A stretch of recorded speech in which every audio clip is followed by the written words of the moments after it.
अस्सलामुअलैकुम वरहमतुल्लाहि वबरकातुहू। प्यारे दोस्तों, हम सब जानते हैं कि पिछले दिनों फैली पूरी दुनिया में इस वबाई मर्ज की वजह से दुनिया के तमाम मुल्कों में लोगों को बचने के लिए लॉकडाउन कर दिया गया था।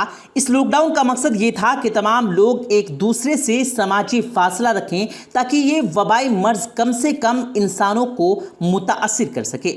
लॉकडाउन की वजह से जहाँ तमाम मसाइल पैदा हुए, वहाँ एक अच्छा मौका ये पैदा हुआ कि हम सबको अपने खंडन और अपने अहलो अयाल के साथ बैठने का मौका मिला। हम सब लोग अपनी जिंदगी में इस कदर मगन हो चुके थे कि शायद ही दुनिया में कोई वक्त ऐसा होता कि जब हम साथ बैठकर खाना खा सकें। सुबह नाश्ते के वक्त बच्चे अपनी तालीमी इदारों में हैं और रात के वक्त अक्सर वालिद देर से घर आते हैं। इस लॉकडाउन के दौरान जब तमाम लोग एक ही छत के नीचे मौजूद हैं तो यकीनन आप सब लोग मिलकर मोहब्बत से बैठकर दस्तरखान पर खाना ज़रूर खा रहे होते थे। प्यारे दोस्तों, इंसान घर पर हो और फारिग भी हो तो ये कैसे मुमकिन है कि वो नित नए खाने और मज़ेदार डिशेस को बनाकर टेस्ट ना करे, और यूँ हमारे घरों में चावलों का इस्तेमाल और भी ज़्यादा बढ़ जाता है, क्योंकि एशिया के तकरीबन तमाम मुल्कों में चावलों को बहुत पसंद किया जाता है। मुख्तलिफ अक़साम के चावल और उनकी मुख्तलिफ जायके इस हवाले से बहुत मशहूर हैं। चावलों के मुतालिक रसूल करीम सल्लल्लाहु अलैहि वसल्लम की एक हदीस मुबारका है। एक दफ़ा एक सहाबी हुजूर करीम सल्लल्लाहु अलैहि वसल्लम की खिदमत में हाजिर हुआ और कहा, ए अल्लाह के रसूल सल्लल्लाहु अलैहि वसल्लम कि मैं तंगी रिस्क की वजह से बहुत परेशान हूँ, मेरे रिस्क में इजाफे के लिए कोई तरीका बताइए। नबी करीम सल्लल्लाहु अलैहि वसल्लम ने फरमाया कि तुम चावल खाया करो। फिर यूं ही एक और सहाबी आप रसूल सल्लल्लाहु अलैहि वसल्लम की खिदमत में हाजिर हुए और कहा कि या रसूल अल्लाह, मैं रिस्क की फरावानी और इजाफे की वजह से परेशान हूँ। ये रिस्क मेरी ज़रूरत से ज़्यादा है और मैं इसको संभाल नहीं सकता, मुझे इसका कोई तरीका बताइए। नबी करीम सल्लल्लाहु अलैहि वसल्लम ने फरमाया कि तुम चावल खाया करो। अब जो सहाबा इन दोनों औकात में नबी करीम सल्लल्लाहु अलैहि वसल्लम की खिदमत अक़दस में हाजिर थे, वो हैरान हुए कि दो मुख्तलिफ सवालों का, जिनके दरमियान ज़मीन आसमान का फ़र्क है, एक ही जवाब कैसे हो सकता है। उन्होंने अपनी इस कशमकश को हुजूर पाक सल्लल्लाहु अलैहि वसल्लम की खिदमत में अर्ज़ किया और इसकी तफसील पूछी। आप सल्लल्लाहु अलैहि वसल्लम ने इसका क्या जवाब दिया और चावलों की बरकत के मुतालिक क्या बताया, आज की वीडियो में आपको बताएंगे। इस वीडियो को आखिर तक ज़रूर देखिएगा। और अगर आपने अभी तक हमारे चैनल इस्लामिक मीडिया को सब्सक्राइब नहीं किया है तो अभी सब्सक्राइब करें, साथ में मौजूद बेल आइकन पर ज़रूर क्लिक करें ताकि हमारी मज़ीद अपलोड होने वाली वीडियोस का नोटिफिकेशन बर वक्त आप तक पहुंचता रहे। प्यारे दोस्तों, सहाबा किराम रिज़वानुल्लाह ताला अलैहिम अजमईन ने पूछा, ए बेहतर जानने वाले अल्लाह के रसूल, ये क्या माजरा है कि आपने रिस्क की फरावानी और रिस्क की कमी के लिए चावलों के इस्तेमाल का हुक्म दिया है? बेशक आप बेहतर जानने वाले हैं।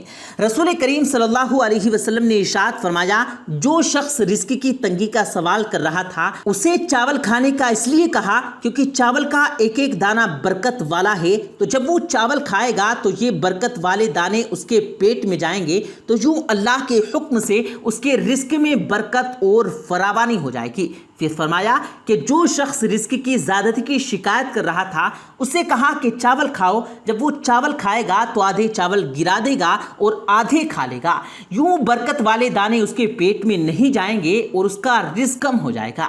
प्यारे दोस्तों, इससे साबित होता है कि चावल का एक एक दाना बरकत वाला है और इसे हरगिज़ ज़ाया नहीं करना चाहिए।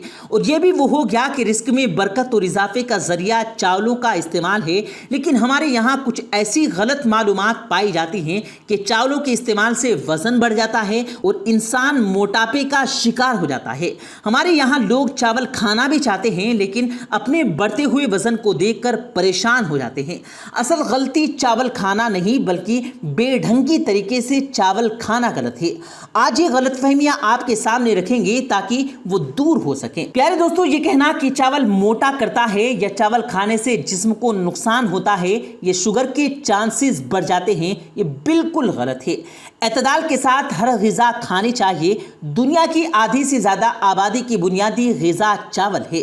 चीन, बांग्लादेश और कई ममालिक में लोग रोज़ाना चावल खाते हैं। चावल कार्बोहाइड्रेट से भरपूर होते हैं और ये हजम होने के बाद शक्कर या गुलगोश में भी تبدیل ہوتے ہیں۔ یہ ہماری خوراک میں توانائی فراہم کرنے والے بنیادی جز ہیں۔ چاول ایک انتہائی نفیس اور جز ہضم غذا ہے۔ چاول ابال کر اگر اس کی پیچھ یا پانی پھینک دیا جائے تب تو چاول بہت ہی زیادہ ہلکے ہو جاتے ہیں۔ تمام اناج دل بدل کر کے کھانا چاہیے۔ گندم کی 2 روٹیوں میں بھی کاربوہائیڈریٹ یا حرارے معلوم کر لیجئے۔ 100 گرام سفید چاولوں میں 130 حرارے ہوتے ہیں، جبکہ 100 گرام گندم کی روٹی میں اس کے ڈبل یعنی 264 حرارے ہوتے ہیں۔ یہی وجہ ہے کہ چاول کھانے کے کچھ دیر بعد دوبارہ سے بھوک لگنے لگتی ہے کہ آپ نے مطلوبہ مقدار سے کم حرارے لیے ہیں۔ ہم یورپین لوگوں کی طرح تلا ہوا گوشت اور ابلے ہوئے آلو یہ سبزیاں نہیں کھاتے۔ ہماری غذا میں شوربے کے رکابے میں 2 بوٹیاں اور 1 آلو کے ٹکڑے یا کسی سبزی کے چند ٹکڑوں کے ساتھ روٹی یا چاول، اب اگر وہ صرف پانی والا شوربہ یا پھر 2 روٹیاں کتنی توانائی فراہم کریں گی یہ بھی تو ہمیں دیکھنا چاہیے۔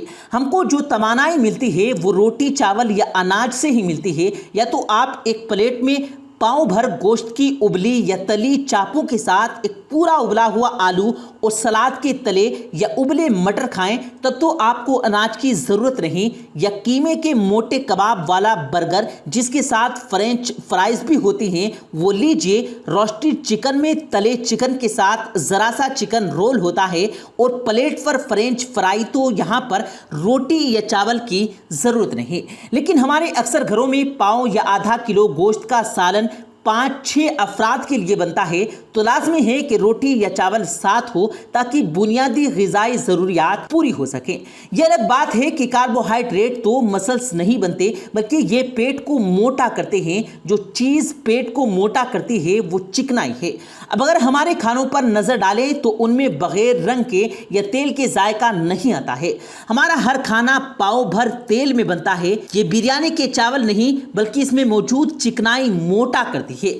چین کے لوگ روزانہ چاول کھاتے ہیں، لیکن اس کے ساتھ جو بھی سبزیاں یا چکن گریوی کے ساتھ ڈالتے ہیں وہ بغیر چکنائی کے سوپ نما ہوتی ہے۔ یورپ امریکہ میں سبزیوں اور گوشت کا جوس جو بنتا ہے وہ بھی بغیر چکنائی کے سوپ نما بنتا ہے، جس کو چمچے کی مدد سے کھایا جاتا ہے۔ وہ لوگ زیادہ تر پنیر استعمال کرتے ہیں، یا پھر اگر کوئی چیز فرائی کرنی ہو تو گھی تیل استعمال کرتے ہیں۔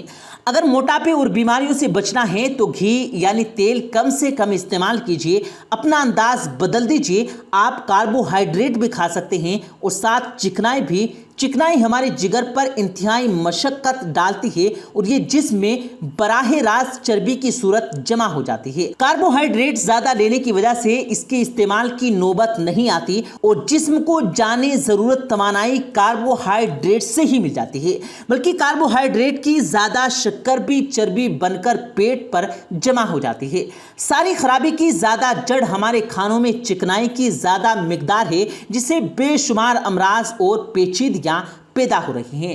پیارے دوستوں، ہمارے یہاں عموماً چاول کو بہت زیادہ پسند کیا جاتا ہے۔